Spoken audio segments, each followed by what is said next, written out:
I'm your host, the Birdman. Today with us, we got Josh Bostwick and Rufus Man. How's it going, guys? Doing good, thanks. Going great. Ah, right on. So, Josh, why don't you give us a little background? What do you... First, I gotta ask, what do you think of the Skullivan? What, like his design or his personality? I would start with his personality and then like put the design right in there. I'm more interested in the personality as of right now. Yeah. So he's kind of like a Hellboy kind of character. I think that he's kind of restricted and kind of held back. He just wants to go out and do whatever he wants and doesn't care what other people think, but he still kind of has to follow these rules that he doesn't want to. So he's kind of like a spoiled little kid that's got this power and just this responsibility, but he doesn't want it. So that's kind of a fun type of personality to have in comics. There aren't a lot of them. Like I said, there's Hellboy. There's probably a few others. They always put, Marvel and DC always have these side characters that have this, I have all this power, but now I have to be responsible and I don't want to, and then they rebel. So I see. The great responsibility, great powers come with responsibilities. Yep, that one. We all know it. Someone take some of the characters take them better, like, Superman, Spider-Man, they all kind of put everybody else first.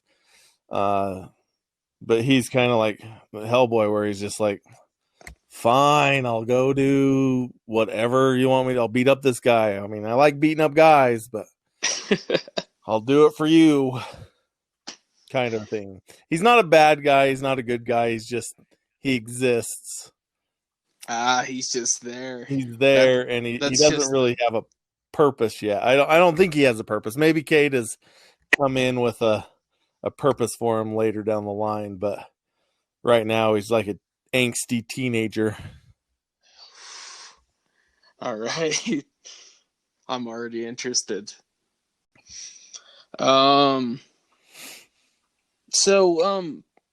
This is kind of a question for the both of you. What's your favorite kind of art to do? Oh, that's a tough call. I'm spread, like, I have a lot of different types I like. I'm like fine art. I'm doing, religious art, working with fine art and pencil and ink and watercolor. And then every now and then I'm like, I want to draw a monster, eating a city, or, superheroes. It just depends on the mood that I'm in. And right now I'm making some sculptures, some like mashup Muppet villain sculptures, and so I kind of go back and forth. I don't know if that's to my detriment or not, because I can't focus on one thing. Hey, it's all right, man. No, I have to agree. It's hard to stay to one thing. I like Josh. I love exploring different mediums, but if I had to pick one of my big favorites, it is superheroes. I love drawing superheroes. I love drawing villains and monsters and action. Anything that can tell an engaging, action-packed story. If there's not an explosion in 5 minutes, there might be a problem, kind of thing. I've always kind of been maybe just an adolescent at heart that appreciates what other people might call juvenile entertainment. But I don't know. I think there's a lot of heart and a lot of profound insight you can get in comics, and especially with speculative fiction that you may not get in other ways. I can completely agree. Like, you just can't find any other dynamic storyline than in a comic book. And, you might get it in some movies and some TV shows, but comics are really where it's at. I enjoy that. I wonder why. Oh wait, what's that? I kind of wonder what people think of why that is. Those that enjoy comics, and I have my perspective, but I don't know. I'm sure other people have their own too on why they think that would be the case, like a preferred format versus movies or video games or things like that. Because See, we can just slip a little plug in there. They can go to the Bleakhaven Facebook page and talk amongst themselves, and yeah, we could all find out. Find out the differences and what each person enjoys. exactly, exactly. I like that. Sweet. So how did you guys develop your style of art? Um, Josh, want to Well, go ahead? because I started out in high school like trying really hard to just be a fine artist and doing my best to do really good pencil renderings, pastels and stuff. And you get to college and they just give you they shake you, they tear you apart, shake you up and pour you out, and you kind of blend into what your strong suits are. And um I kind of went with illustration more than fine art, and I just love the ability to that illustrators have to capture different emotions and different styles. Like you can, I mean, there are famous illustrators that have just their style. You got like Norman Rockwell. You see his stuff coming from a mile away. But there are other illustrators that would work for magazines and stuff that they had to copy styles and make stuff make stuff look like something else and whatever they were getting paid to do. That's what I enjoy is like if I have a certain style or a certain story or picture I want to do, I try and find the right style. And so it all kind of bleeds into my style, but you can see different influences from other artists. If I want like a Mike Mignola style or a Jim Lee style or David Finch or, you know, whoever, you kind of can take a little bit of theirs, and that's always how you do it. You take everybody else's and throw it into yours and end up with something pretty cool. right on. Wow, this is a pretty good description. I never thought of it that way. Huh. Um, Rufus, what's your take? How do you Uh, develop your style? I think Josh might agree that I think our styles are always evolving, especially when you delve into illustration. It always pushes you. I'm not trying to say that fine artists don't do the same. I'm sure that they do to their own extent, but in my personal opinion, an illustrator. But what I think Rufus was Yeah. saying is when you get, in your college and in high school and stuff, you're learning to develop your styles by seeing other people's styles and snagging what you like from them. And as fine artists, you kind of hone into something very specific. And there are some illustrators that do that too. Like I said, there's Frank Frazetta uh, has a unique style. I mean, but you can see his progression through. So he's kind of like one of those illustrators that is a fine artist as well, and people consider his stuff fine art. Um, but But yeah, so but why he does that? Yeah. yeah, an illustration, I think Um. when you're an illustrator, you pick from so many more uh people's talent. Like you'll see comic art and steal something from that, or an illustration, steal something from that, or uh you go to children's books or even paintings and stuff, and you'll take colors or uh painting, the way you ink with a line, you want something thin, you want something thick. So I think illustrators take a lot more and utilize it in different ways than a fine artist would. Because I think fine artists take what they have and hone it in on a specific thing and share their process or their vision with the world in their own unique style that they just kind of stick with. And it's amazing what they can do because they spend a ton of time working at it and looking at it and creating something that everyone knows. Well, it disinterests me. What was your what was your thoughts through the cathedral graveyard design? Like, what was your inspiration? Oh, to come up with that?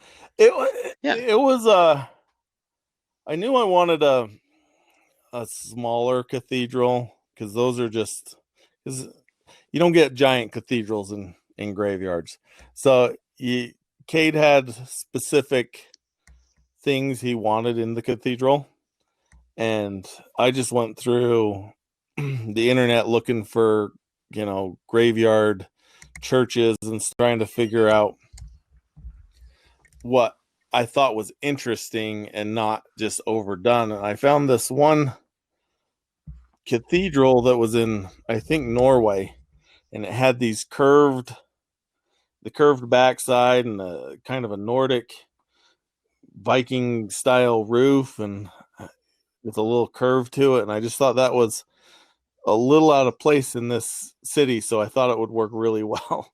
So it's something that was different, but still came the same point, got the same point across. I went to Ireland, and looking at those cathedrals and stuff is just so awesome. But that's your quintessential graveyard cathedral, is like that Gothic style cathedral. And I wanted something in Cade's book. I want to change things that are normal in little ways to make them a little different, because there's so many comic books, so many story ideas and ideas doing the same thing. And what's it like working with Cade on the books? It's usually really easy because I usually make my pictures better than what he thinks is happening, so it works. And sometimes I don't know if I frustrate him, because in my head I picture things differently. For an example, he gave me the script for this comic book and I rewrote the last page. I don't know if it's because I was lazy or because I wanted to do things differently and they just happened to be easier, or probably both. He had this ending and I'm like, it'd be cooler if this was the ending, and I just drew it. And I hoped he was going to be like okay with it. I mean, it's not that hard to redraw a panel because you can just Photoshop it in, but I wanted the ending to be a little more surprising, instead of, because the ending he had didn't have like this climax type of thing where there was this little twinge of like, oh yeah, you got to leave the readers wanting more. How it goes.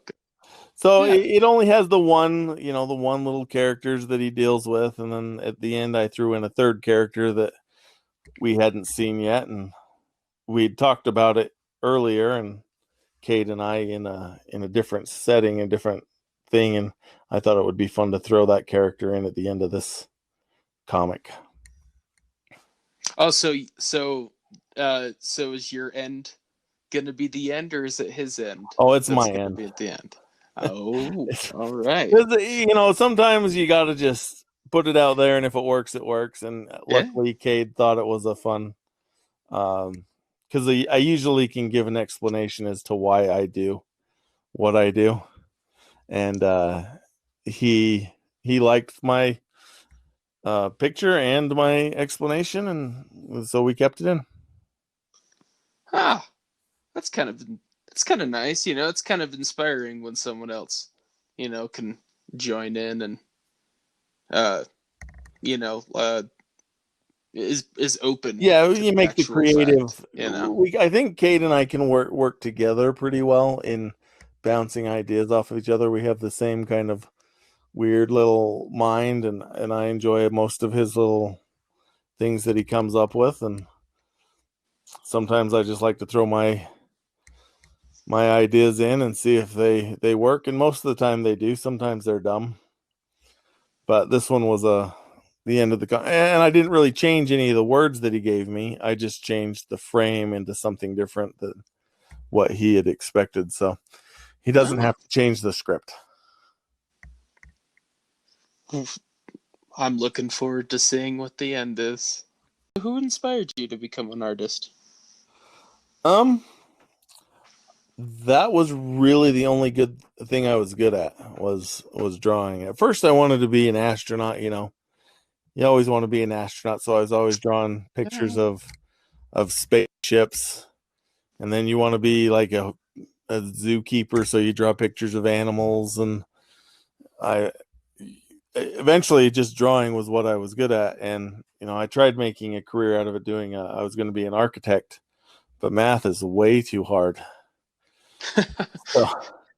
So I decided I could not be an architect. I still dabble a little bit in designing houses, not with any accuracy, but more design and seeing how things look stuff. But I love architecture still. But I tried to be a fine artist, and I realized I didn't want to be kind of pigeonholed that way into something. I just had too many ideas and too many styles I wanted to pursue, which again is probably not my not super helpful. You need to pick a couple of styles and kind of stick with them so people know what you're about. But I didn't have a lot of like inspiration. I did have a lot of support from my parents and family, and they all enjoyed what I did and had good teachers that would give you good criticism and help you be better. And even through college you get those good teachers that just inspire you and tell you that you're doing good. And so that's what I've had so far, just a lot of people that have been supportive and helpful. Hey, and those are the kind of people you need. Same question for you, Rufus. What inspired you to become an artist? Well, I've thought about that question, and I don't know. I like Josh. I struggle with just trying to find one thing to do with art. I think there's so many different things you can explore, and like Josh, I don't like being pigeonholed. I just, as a kid, you just most people start as kids with drawing and making art, and it just always intrigued me. Then I started reading comics and learning how you could turn images and words into really interesting stories. One of my favorite inspirations was Calvin and Hobbes. I read a lot of that growing up. So, I mean, it kind of just grew from there. Just a love of storytelling and a love of engaging imagery. One thing I liked about comics is that it seemed that you didn't have to have a certain style. I mean, yes, there were certain styles that were very popular. Maybe some that might be considered more standard, quote unquote. But in reality, there was no right or wrong way to draw something. And so long as it told the story well, it just was fascinating to see how many different styles could be used to create a different effect. Right on. And what was your inspiration on the drawing the Colton Mephistopheles? Well, I mean, there's the stereotypical hooded, uh, kind of look, you could say. I can't really say I know exactly what a current cult might look like because I'm not a part of one yet. But I'll let you know. But I mean, honestly, once again, the monster aesthetic really influenced a lot of this design. In fact, in talking with Cade, there's specific monsters or demons that this cult venerates that added to the design that helped me develop this idea that monsters essentially, and that influenced the type of the style of the church, which I still wanted to have kind of like a very churchy kind of look, but clearly not your conventional Christian faith. Of course. And I also love the Mike Mignola juxtaposition type of technology, throwing in these really, jumbled machines with, demonic possession was always it's just intriguing to me, and how you can combine fantasy and sci-fi stuff together in comics. So a lot of that just helped. It was pretty easy to develop this look for this cult that worships demons essentially, and it kind of just it was more fun just to explore that design. And I don't think I asked you. I'm pretty sure I didn't. What was it like working with Cade on the books? Oh, horrible! Oh, no. did he keep you up on the ringer? No, he was great actually. Like very patient, great to work with. But it's still very appreciated with Cade is that although he allowed freedom to explore some things, he had a really firm handle on the world he was building. He answered questions that you had about characters, or who is who, or what's the story, and it gave me, the artist, a lot of material to work from, which is always great when you collaborate with a writer. They know their world, they know the rules of their world, they know their characters very well. They're not just spitballing, just draw something cool. I mean, you want it to look good, but you want it to make sure that it has a continuity, even if it's drawn by different artists, that, oh, this is a Bleakhaven kind of story, So yeah, in that part, that's one of the things I really enjoyed about working with Cade. Oh, wow. And how was it collaborating with Stanley and each other to make the poster? Well, Cade, Stanley, one of those. Something. We rarely call him Stanley unless he's in trouble. Yeah. Well, Cade said, I want all these characters and throw them in. So I kind of went with you just don't want heads, and there's so many different covers and posters that have all these characters, and I kind of just drew some characters. Most of the faces are just like cool faces, and then the full bodies are ones that you kind of want to see their whole body, like the Skullivan or the alien or I never remember the girl's name. What's her name? Harmony. Yeah, Harmony. Or Siren. Yeah, like she was a tricky one to come up with a costume for too, because she's got a little bit like Spider Gwen with the hood, and kind of the white costume, so you didn't want to copy her too much. And I know what's the Umbrella Academy, one of the main characters, she uses a violin. Oh, Vanya, of course. Yeah, Vanya. Yes, so you don't want to copy her because that just came out. Yeah, you don't want to rip off that one. So coming up with a costume for her and a set of powers and stuff was tricky. But you wanted to show her off. She's this cool looking white character with blue lines and a violin string, and you show the Skullivan full scale and try to throw the alien in there because he's got a good body stance, and then you just build up from the city to some of the cool masks and faces, and to the main power sources, which is the main demon and the main good guy. Well, I guess not good guy, main church leader. Yeah, mentor. So kind of a buildup of different characters throughout, which it took a few tries to get it placed right so it shows everyone in a fun sense. My wife doesn't care for the redheaded guy in the middle. She thinks he's in the wrong spot and shouldn't even be there because he looks out of place. And I'm like, yeah, that's what that guy is. He's just out of place. So sometimes it's fun to just throw something weirdo in the middle of the picture. And then I'm like, I don't want to ink this. But not that I didn't want to ink it. I just didn't want it to be just my stuff. And so I wanted like to put everybody in there. So I wanted Rufus to ink it and one of the other artists to color it. So it kind of was a group effort. Yep. Yeah, lots of fun.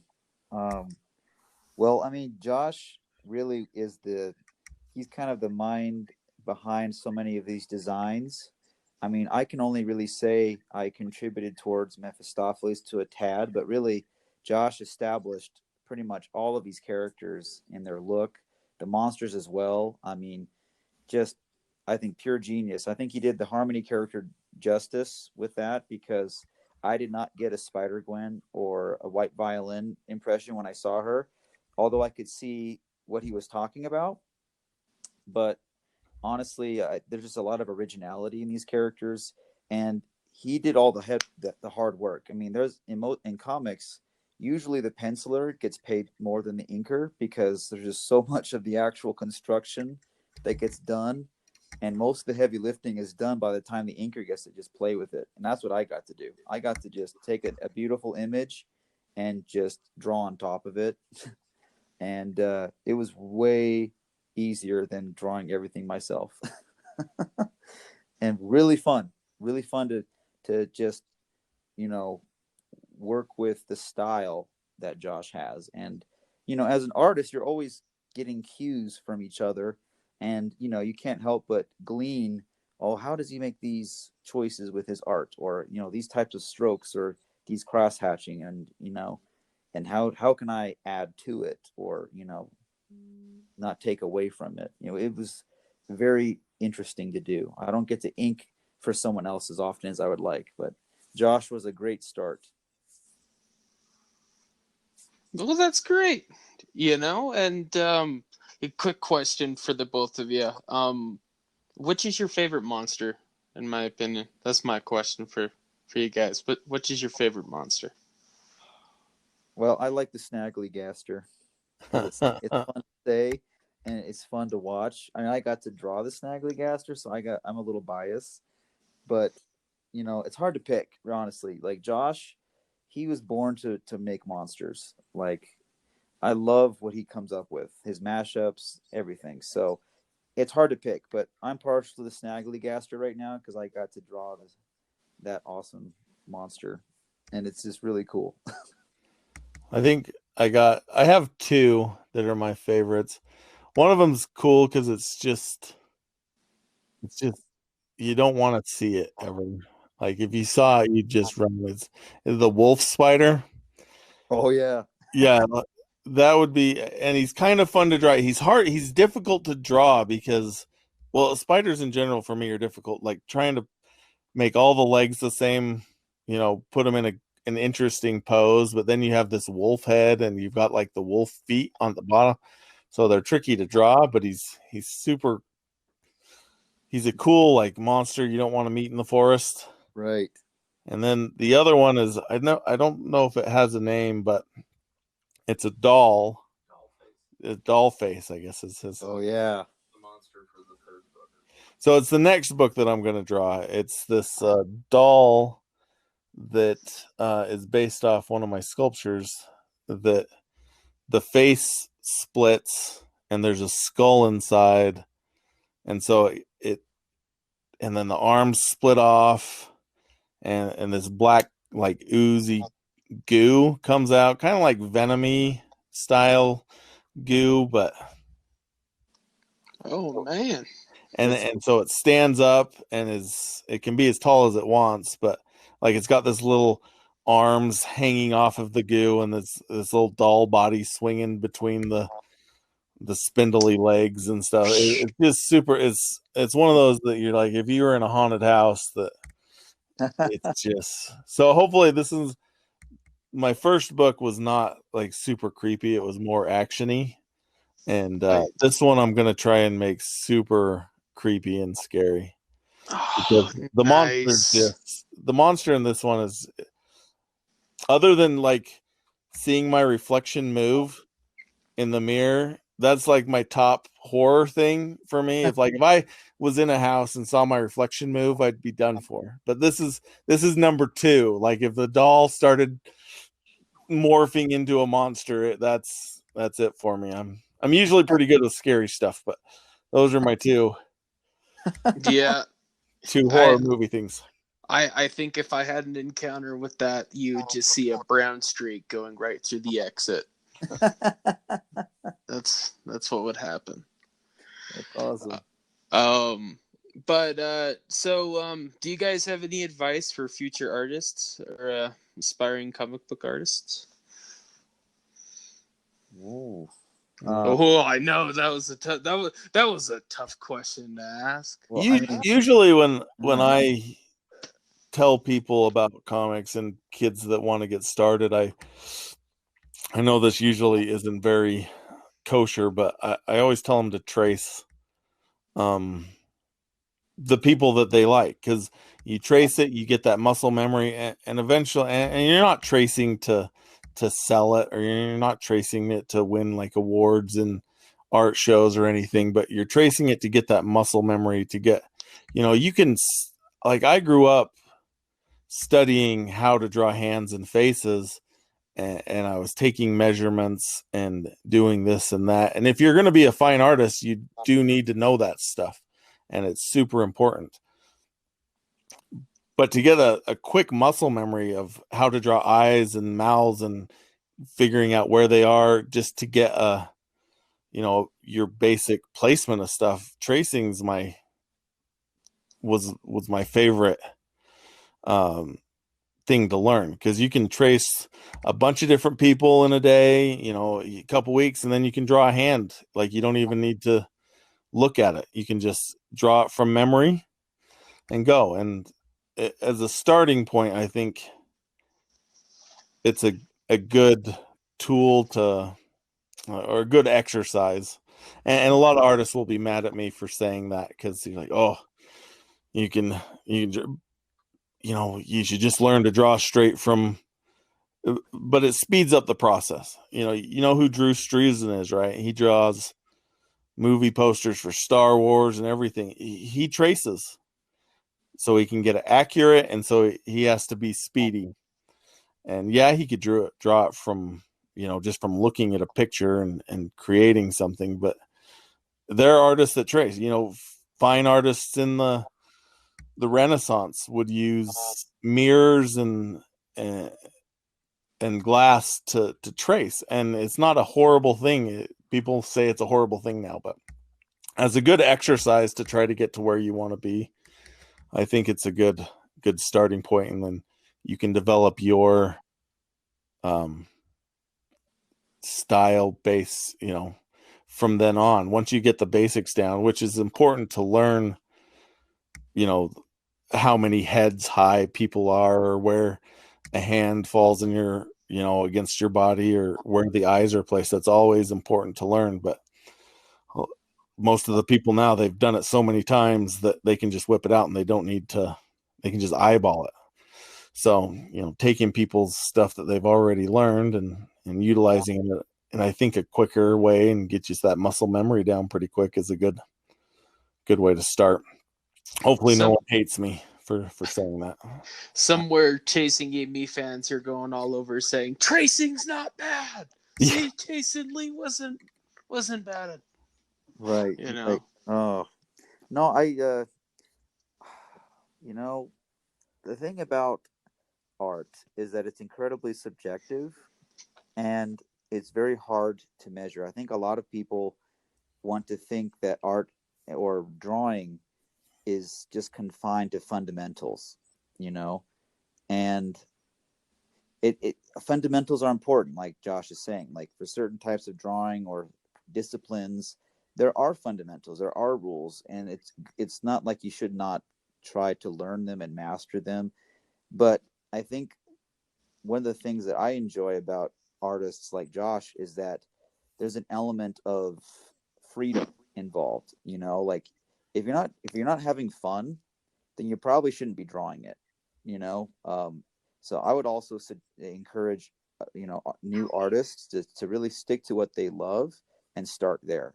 Continue push yourself. It's good to be challenged, but if you have a passion for drawing, you're always going to be drawing, and you'll always be learning as you go, and you'll also keep that element of what like the real reason why we like art. There's a human element to it.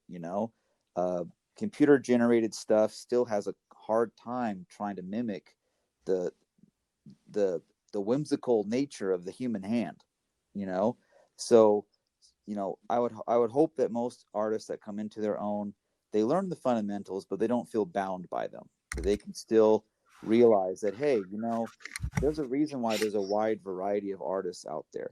And one great place to look is in comics. You can get very, very super cartoony or very abstract or super realistic, and you can see all styles in comics.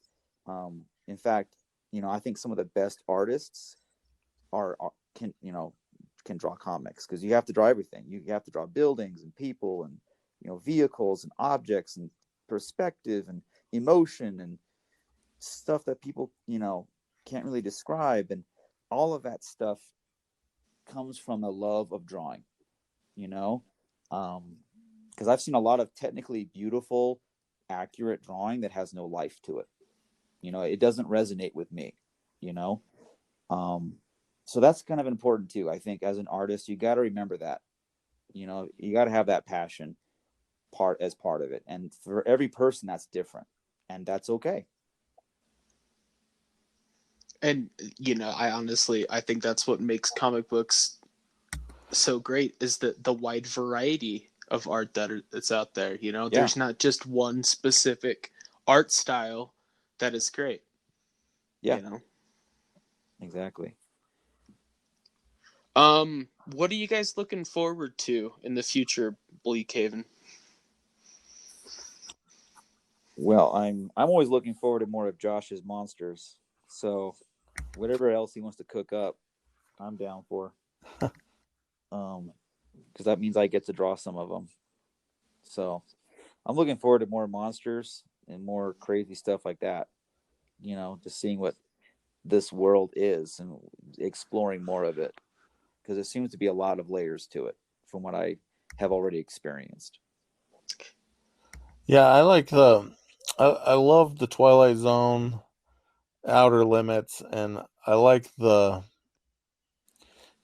Cade comes up with some good stories, and I like the idea that they're in this little world, this alternate universe, and there's creepy stuff happening, and space stuff happening, and demon stuff happening, and it's not a superhero, it's not a horror, it's not a sci-fi. It's like everything together. Right. So it's fun just coming up with seeing these new ideas, and making this kind of Twilight Zone, Outer Limits style uh, comic book, which I haven't seen.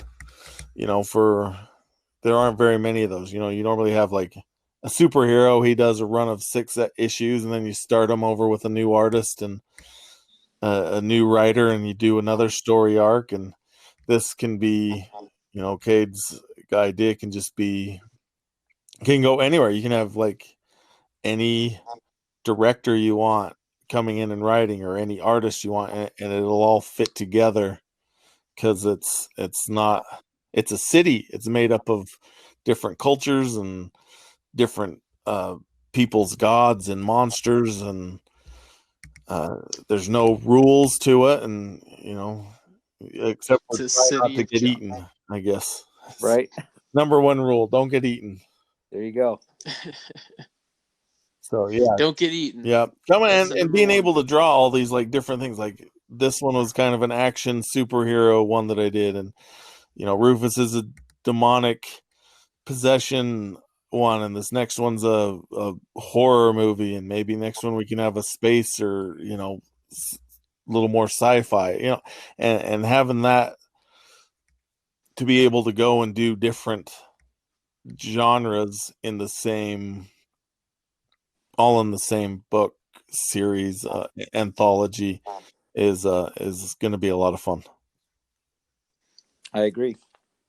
I think it's going to change it up, to be honest. I mean, yeah, not a whole lot of comics out there that branch out to so many different genres. I think we're going to see a game changer. Yeah. Right. And a lot of them don't, like the Twilight Zone has maybe a hint of connectivity between each episode that you may think they're in the same world, and sometimes not. The same with the Outer Limits. Everybody's different stories, but they're not in the same.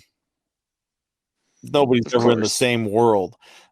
With this, it's the same world, but you're getting all the difference and variety of a Twilight Zone style, and you see that with any of the like TV shows that make an anthology. Yeah, you have different cool ideas, but they don't really connect, which is what I like a lot about Bleakhaven. I'm anxious to see how it all fits together. Right. It's gonna be great. It's good stuff. So where can we see more of your guys' art? We'll start off with Josh real quick. Oh, that's a tough one. I don't keep very much online. I do have an Instagram, Josh Bostwick 2525, or I have Joshua Tree Art, or I used to do, when I lost my job back in when I had my son, I started doing a lot of cartoon illustrations. So just Josh in Art is one that's got a lot of more whimsical, funny characters that I thought would be fun, because I just had a son and I wanted to put a lot of fun, interesting art on the wall, and I thought a lot of other people would like it too, and they did not. There were a few that really, really enjoyed it. Like there was this handful of people that just were like loved seeing my art at the fairs and in my booths, and I think Rufus was one of them. That's where we met, actually. Yeah, and so, but it's kind of and I've doing my job up until now with a lot of cartoony stuff, and so yeah, just Josh and Art has a lot more of the whimsical, humorous side, and I think Instagram's more just art, whatever's going on, and Bleakhaven's a lot more of my comic stuff right now.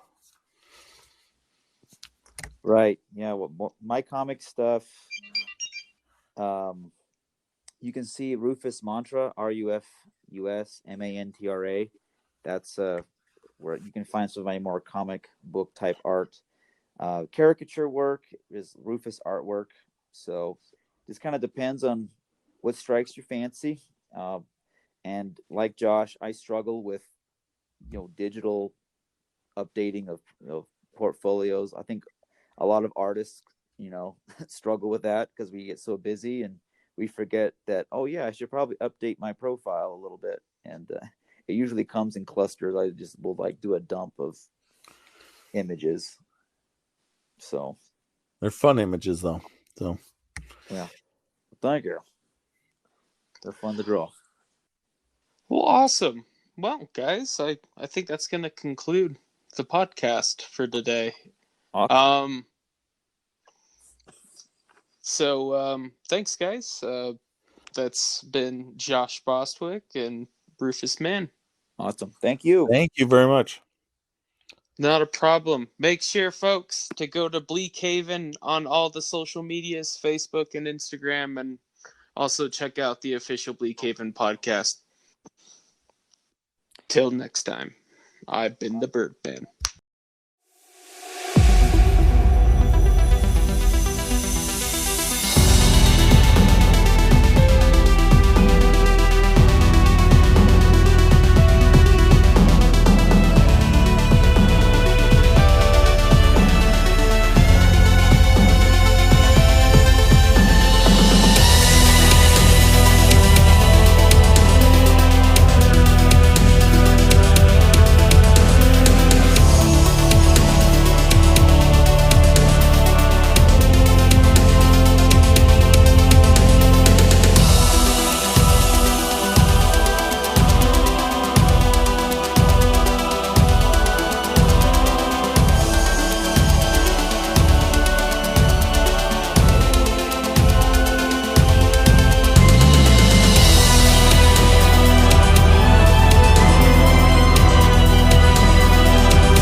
Hey there, folks. It's your friend, the Birdman here, and I'd like to say thank you. Thank you for listening to today's podcast. And if you'd like to find out more, check us out on Facebook and Instagram. And if you'd like to find out more about Bleakhaven itself, also check us out on Facebook. Because if you go to the Facebook, then you can go to the website. You go to the website, and there's cool merch, and there's cool bios on all of the team members. And at the same time, you can get on there to look where to find a local Bleakhaven comic book. And that's what it's all about, isn't it? The comic book. Pretty good. So yeah, check us out on there, and we'll see you next week.